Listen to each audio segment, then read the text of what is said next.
Les nouvelles technologies. Avertissement, par rapport aux propos tenus dans le cadre de cet enregistrement, je vous ne demande pas de croire ce qui est dit, mais plutôt de vérifier par vous-même si cela est réel avec votre ressenti ou votre intellect. Bonne écoute. Présentement, à l'échelle du globe, il se développe des technologies, notamment par rapport à l'informatique, qui s'intègrent extrêmement rapidement dans la société. C'est des technologies qui sont nouvelles et qui amènent des problèmes nouveaux.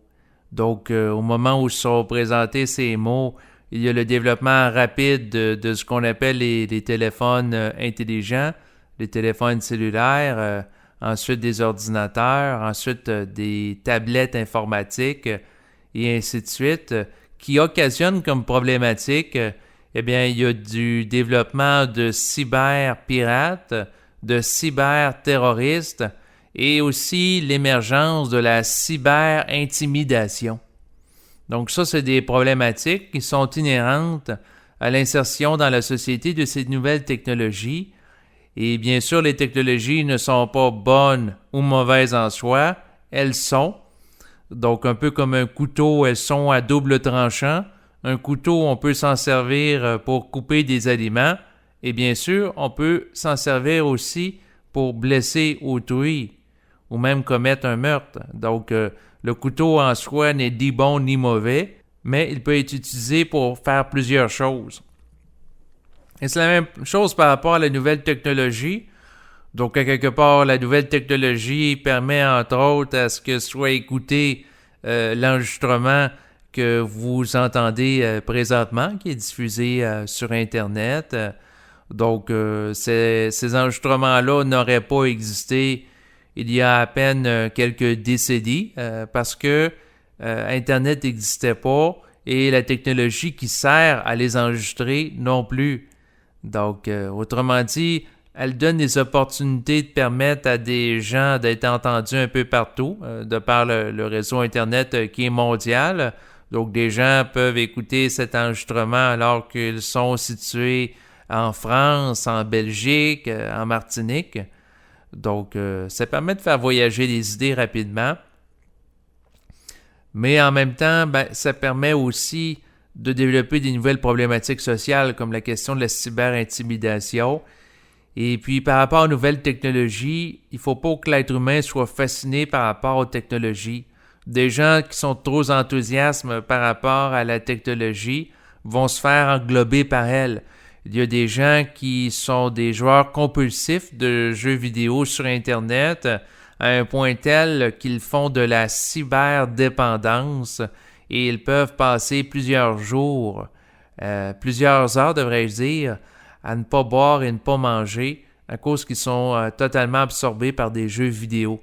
Donc, il y a des gens qui vont négliger les besoins fondamentaux au niveau physique à l'égard de leur vie, étant donné qu'ils sont très absorbés et influencés par l'Internet. Donc, les utilisateurs d'Internet doivent être en mesure de savoir à quel point ils peuvent utiliser ce média sans pour autant se laisser trop influencer par lui et à quelque part négliger ses autres sphères de vie, parce que quelqu'un qui passe beaucoup de temps sur Internet et qui ne va plus dehors, qui ne fait plus de sport, qui ne voit plus d'amis, progressivement devient isolé par la technologie de l'informatique.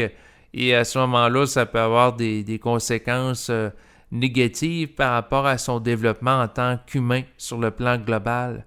Et par rapport aux nouvelles technologies de communication, qui sont censées favoriser la communication, paradoxalement, dans certains cas, elles vont nuire à la communication en personne. Par exemple, une personne va rencontrer une autre personne à un repas. Les deux sont en train de discuter ensemble. Et puis, le téléphone cellulaire sonne. Donc, au lieu d'être en présence et de manifester réellement le principe de l'amour de l'humain en étant disponible à lui, eh bien, l'une d'entre elles répond au téléphone cellulaire pour discuter avec une autre personne dans l'optique de la rencontrer un peu plus tard pour aller manger avec elle à un repas. Et puis, à ce moment-là, la même personne qui ne vit pas le moment présent avec l'autre, parce qu'elle décide de laisser le téléphone intelligent ou le téléphone cellulaire ouvert alors qu'elle est en présence de l'autre personne, eh bien, la même personne va aller manger un peu plus tard avec une autre personne qui va également être au téléphone pendant qu'elle va manger avec elle et vice-versa. Alors, la personne n'est pas présente à ce qu'elle fait avec la personne qui est devant elle au restaurant.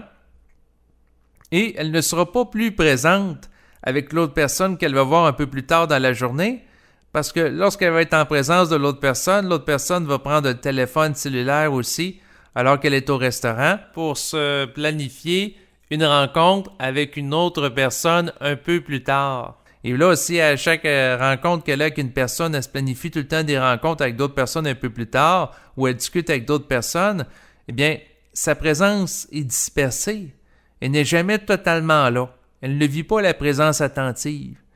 Et puis, la technologie, sous l'influence d'entités astrales, cherche à empêcher, dans les cas où c'est des influences d'entités négatives, à ce que l'être humain soit réellement en contact avec un autre être humain.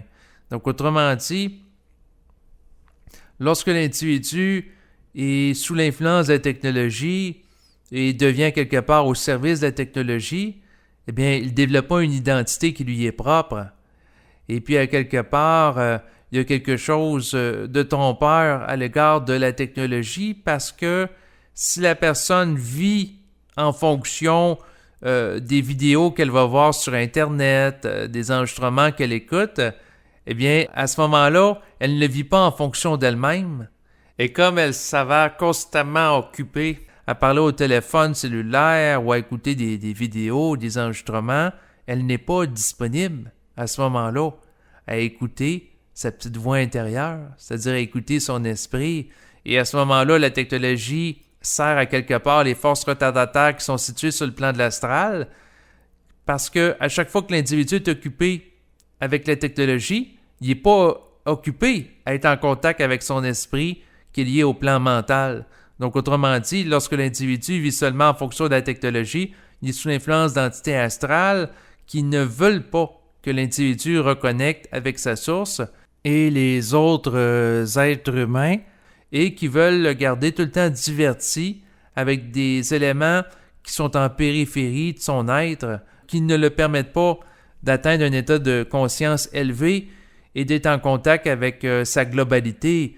La technologie divise l'individu lui-même plutôt que lui permettre d'accéder à une conscience unifiée, parce que la conscience unifiée va émerger lorsque l'individu est en contact réel avec son intériorité et qu'il peut vivre une communication télépathique avec son esprit, mais pour vivre cet état de contact-là, ça lui prend du temps, ça lui prend de l'espace de déploiement, alors que s'il est constamment bombardé par un paquet de courriels, un paquet de très grande quantité de gens qui lui écrivent régulièrement, ensuite de nombreux appels téléphoniques, ensuite de nombreuses vidéos, que ce soit de l'actualité, que ce soit des nouvelles, que ce soit des documentaires, s'il est tout le temps à s'abreuver de l'extérieur, il n'est pas disponible pour laisser émerger à l'intérieur de lui quelque chose de nouveau, quelque chose d'innovateur, et donc il ne se permet pas de vivre le vide mental. Donc, autrement dit, si la technologie empêche l'individu d'être branché sur lui-même, de se ressourcer, eh bien, à ce moment-là, la technologie est plus néfaste qu'utile à l'individu. Et si l'individu vit constamment en fonction du plaisir fugace que lui donne la technologie, à savoir lorsqu'il écoute des vidéos avec des vedettes, avec de la musique, puis ça le divertit. Et à quelque part, la technologie, c'est un petit peu comme un trou sans fond. Hein. Sur Internet, il y a des milliers d'informations qui sortent à chaque jour. Donc, quelqu'un peut être extrêmement occupé pendant une très longue période de temps avec la technologie. Cet individu devient tout le temps influencé par la technologie. À quelque part, il n'y a pas la disponibilité à offrir du temps, à être en contact avec lui-même, avec sa source. Et c'est la raison pour laquelle l'individu doit être capable de se ressourcer et se donner des espaces dans sa vie où ce qui va être en contact avec son intériorité. Parce qu'il faut comprendre que tout ce qui vient de technologie, c'est de l'extérieur vers l'intérieur le mouvement qui est produit. Donc, quelqu'un reçoit un courriel, reçoit un enregistrement vidéo de par son compte Internet, reçoit un téléphone. Donc, c'est tout le temps des éléments extérieurs qui peuvent affecter son intériorité. Alors que lorsque l'individu tourne son regard vers l'intérieur et laisse émerger ce qui est en lui d'une manière créative, bien là, à ce moment-là, il se ressource. Là, à ce moment-là, il y a plus d'énergie parce que l'énergie passe de l'intérieur vers l'extérieur, ce qui est son circuit naturel. L'individu est dénaturé tant aussi longtemps qu'il vit seulement en fonction de l'extérieur plutôt que vers l'intérieur parce qu'à ce moment-là, il n'y a pas d'identité. Quelqu'un qui a une identité va agir d'une manière concordante avec sa source, de manière consciente, plutôt que d'agir constamment en fonction de ce qui est dit sur Internet. Internet peut donner certaines balises, certaines informations, mais si l'individu base sa vie exclusivement en fonction des informations présentées sur Internet, eh bien, à ce moment-là, l'individu peut être exposé à des informations de très bonne qualité et des informations de très mauvaise qualité aussi, parce que Internet, c'est un fourre-tout. Il y a des gens qui sont très compétents, d'autres qui ne le sont pas. Et pour que l'individu réussisse à porter un jugement critique à l'égard de la multitude d'informations qui lui écheminent des technologies, eh bien, ça se fait en fonction de sa capacité à faire une lecture vibratoire et de poser la question en allant à l'intérieur de lui, telle information qui est présentée sur Internet, est-ce que c'est réel ou non? Puis voir si ça vibre. Et si ça vibre, ben, ça lui donne une mesure que ça a une certaine réalité. Mais ça, c'est quelque chose que l'individu doit être capable de faire pour se positionner d'une manière adéquate par rapport aux nouvelles technologies. Donc, autrement dit, les technologies nouvelles ne sont pas mauvaises en soi, bien que l'enregistrement présent sert à jeter un regard critique à leur égard, mais il faut tout simplement être capable de se positionner. La priorité de l'individu qui se conscientise, c'est sa vie. C'est pas d'être au service des technologies. C'est pas d'être au service à une bande d'admirateurs de sa chaîne de vidéos sur Internet. Non, c'est sa vie en premier et ensuite peut tenir compte d'informations qui proviennent d'environnement et d'évaluer dans quelle mesure que ça peut agrémenter ou non sa vie.